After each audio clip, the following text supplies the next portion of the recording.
Welcome back, students. I hope all of you are good in health and safe with your family. Dear students, I hope you have seen the previous videos.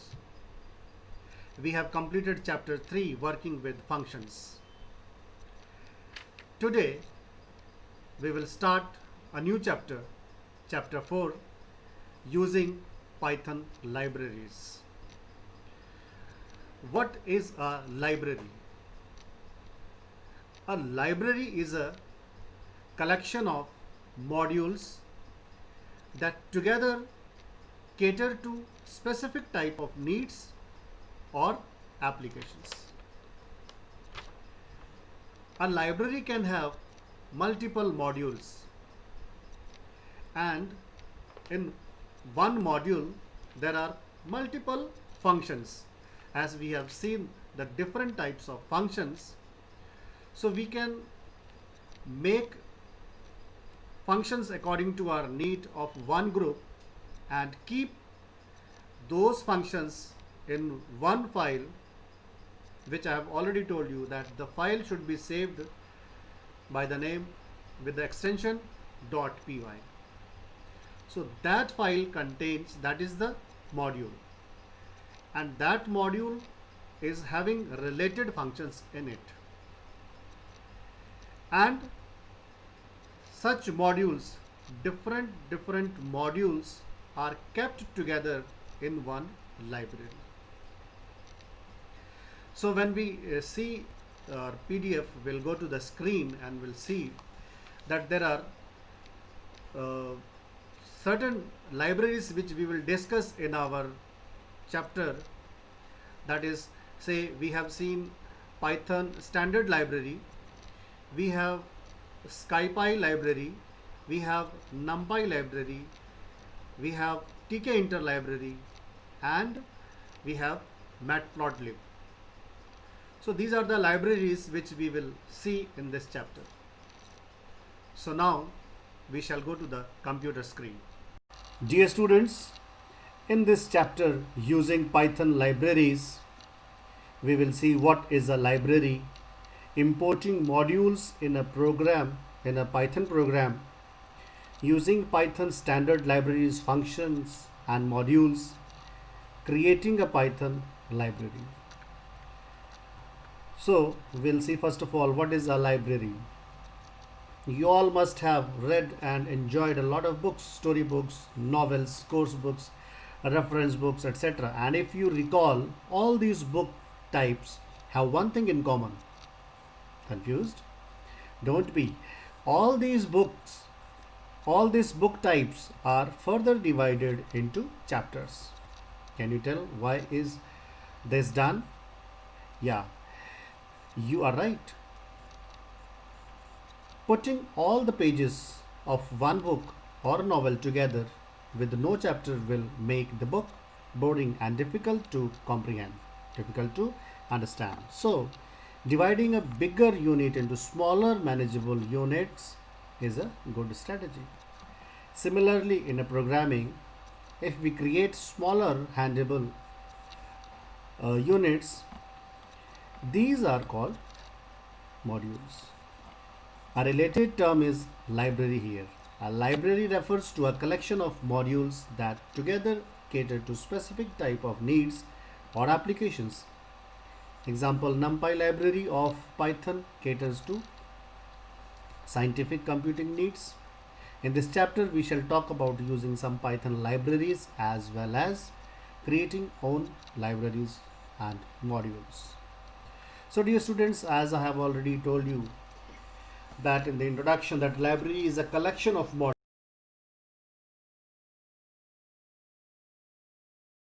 So what is a module?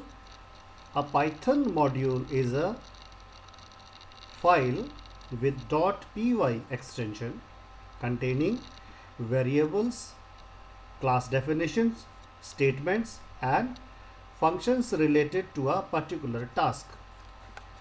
So we have seen only the functions.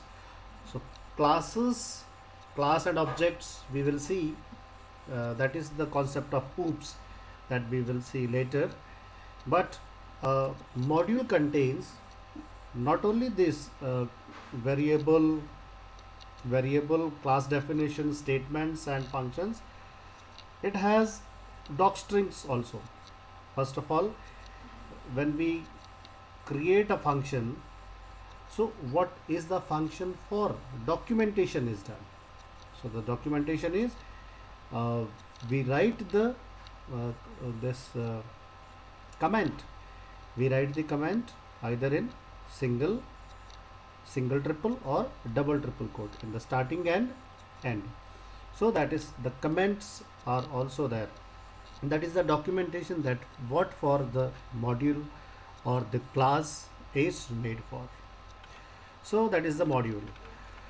So here if we see that the library, in the library till now we have seen Python standard library. So this library is distributed with Python that contains modules for various types of functionalities. Some commonly used modules of Python standard library are math module that we have seen, which provides mathematical functions to support different types of calculations. CMath module, which provides mathematical functions for complex numbers. Then random modules, in the previous class if you remember we have seen this, we will see again when we do the practical of this modules. So random module is which provides functions for generating pseudo random numbers. Statistics modules, these modules provide mathematical statistics functions. So then we have URL-lib. URL-lib is the module which provides URL handling functions so that you can access websites from within your program. So with this module in the Python program you can access by any URL from any URL means any website or any URL from the program itself. Then we have another libraries. So as we have, like in the school library, school related books are kept. Engineering college have different, medical colleges have different libraries. The same way here also we have different libraries which according to the need we install in our program or in our system. So the next one is NumPy library.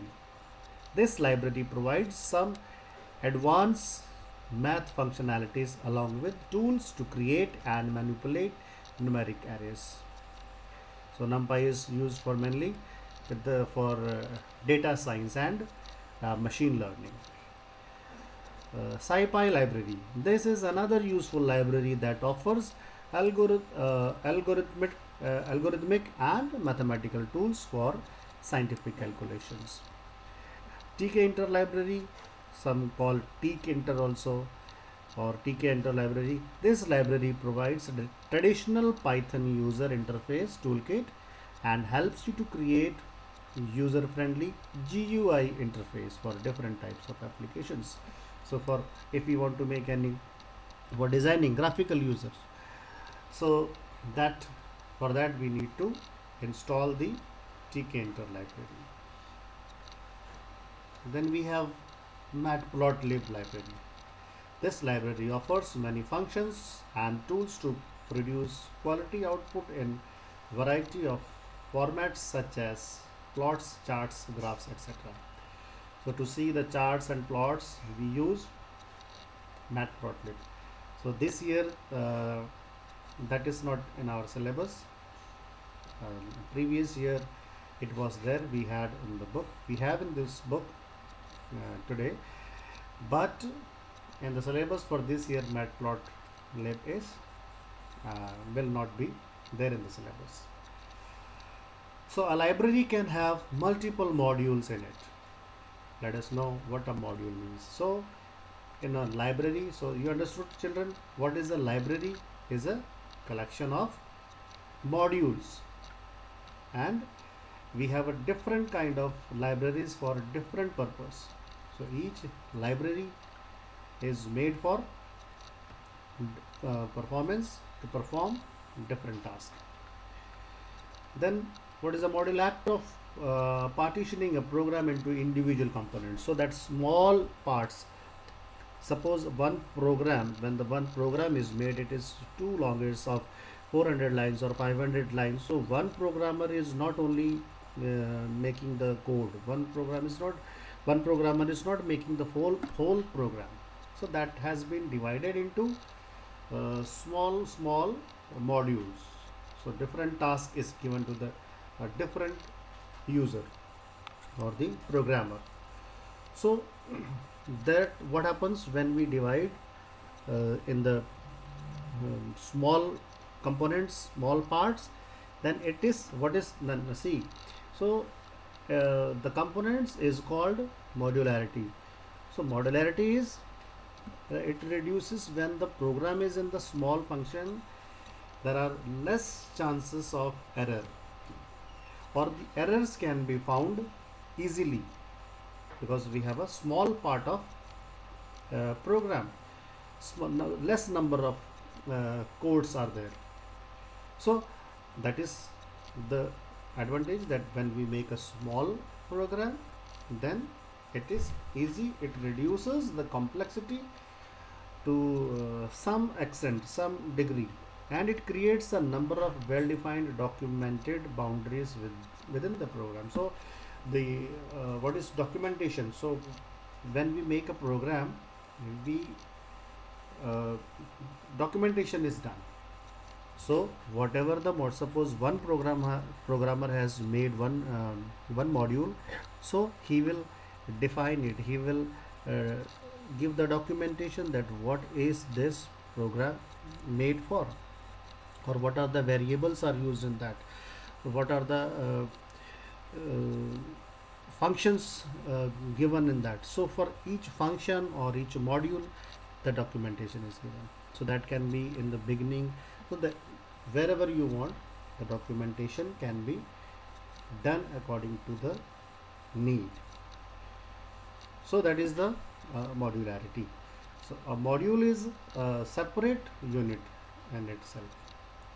Another useful feature of having module is that the content can be reused in the other programs without having to rewrite or recreate them.